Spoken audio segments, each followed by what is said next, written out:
autres anges gardiens qui, eux, sont des rescapés du tsunami, qui s'appellent Rob et Paul Forcan. C'est deux frères anglais, dont Émilie va nous montrer la photo. Alors, eux aussi sont orphelins. Ils ont perdu leurs parents au Sri Lanka lors du tsunami de 2004 qui a dévasté l'Asie du Sud-Est. À ce moment-là, ça faisait 3 ans qu'ils voyageaient avec leurs parents et leurs petits frères et sœurs. Rob avait 13 ans à l'époque et Paul avait 11 ans. Pendant 3 ans, la famille, les parents avaient décidé de faire un grand voyage humanitaire principalement. Et avec leurs enfants, ils participaient à des actions bénévoles avec des associations locales. Donc ils n'étaient pas seulement en vacances, c'est-à-dire qu'ils étaient participaient à des... Alors, ils avaient énormément aidé d'associations en Inde et au Sri Lanka. Il se trouve qu'ils s'étaient octroyés des petites vacances. Ça, c'était avant la tragédie. Juste pendant, à Noël 2004, au moment du tsunami. Et les parents, juste avant que la vague les emporte, avaient réussi à mettre à l'abri les quatre frères et sœurs. Et puis eux, malheureusement, ont été emportés et ont péri dans la catastrophe. À ce moment-là, Rob a 13 ans. Et donc, c'est lui qui prend tous ses petits frères et sœurs sous son aile. Ils n'ont pas un sou en poche, ils n'ont plus leur passeport, évidemment. Et donc, la petite sœur est blessée. Était assez lourdement blessés et ils font 200 km en autostop, aidés par tous les locaux pour réussir à rejoindre l'aéroport et pour repartir au Royaume-Uni. Et là, ils vont être élevés par qui, du coup ? Alors là, ils trouvent refuge chez leur grande sœur qui était partie, elle, la veille du drame. Elle avait repris un avion pour repartir travailler en Angleterre.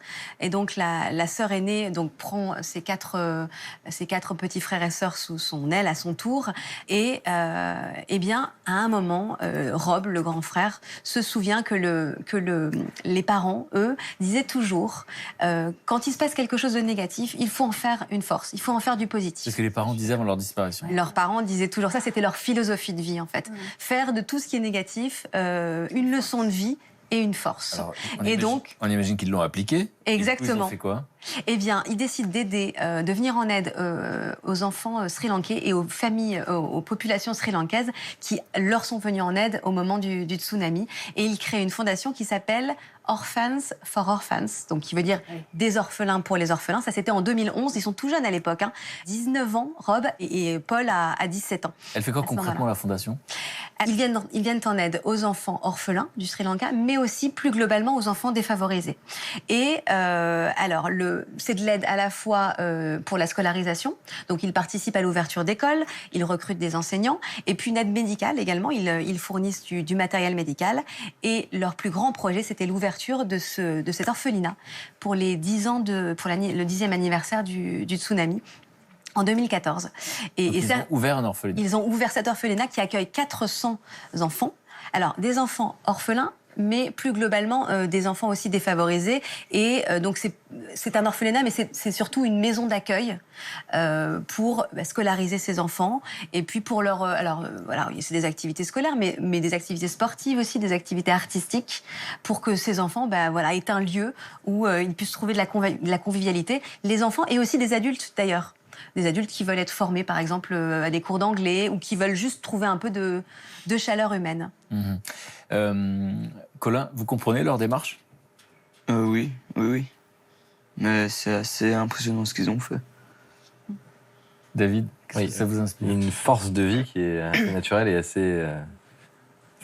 explosive comme ça et rapide. Un tout jeune en plus, c'est ça qui est. Non, puis il y a souvent des intentions, on a envie de faire des choses, mais les obstacles sont très nombreux et on voit que c'est un gros projet. Hein. Voilà, ouvrir un orphelinat si jeune. Avec autant d'enfants. C'est très très impressionnant. J'imagine que ça donne du sens à leur existence. Oui, parce que eux, en fait, ce qu'ils voulaient, c'était à la fois remercier cette population sri-lankaise qui leur a apporté énormément à ce moment-là, notamment, par exemple, un jeune garçon qui avait perdu sa maman lors du tsunami, un jeune sri-lankais, et qui, pendant que Rob a essayé de parcourir tous les hôpitaux à la recherche de ses parents pendant les jours qui ont suivi le tsunami, a été d'une aide extrêmement précieuse. Et donc, voilà, c'était remercier ce jeune, par exemple, remercier tous les autres qui les ont pris en stop, qui leur ont redonné de la nourriture pour pouvoir repartir dans leur pays.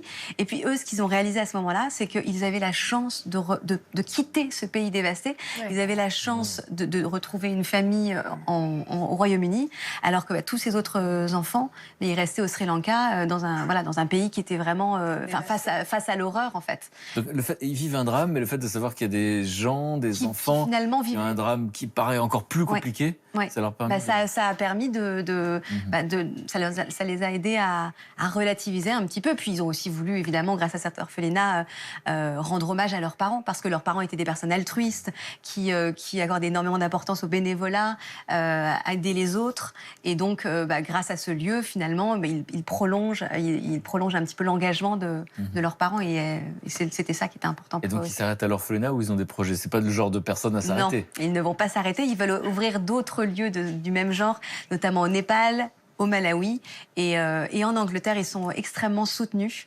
Ils ont d'ailleurs été reçus par le prince Harry. Voilà, pour eux, c'était très important de voir que finalement, il y a tout un pays qui est derrière eux et qui les soutient. Qui les encouragent dans leur action. Et encore une fois, ça peut être contagieux, ce genre de choses. C'est pour ça qu'on en parle tous les jours Ouais, sur France 2. on en parle. Un bel exemple de résilience. Hein. Merci, Aude.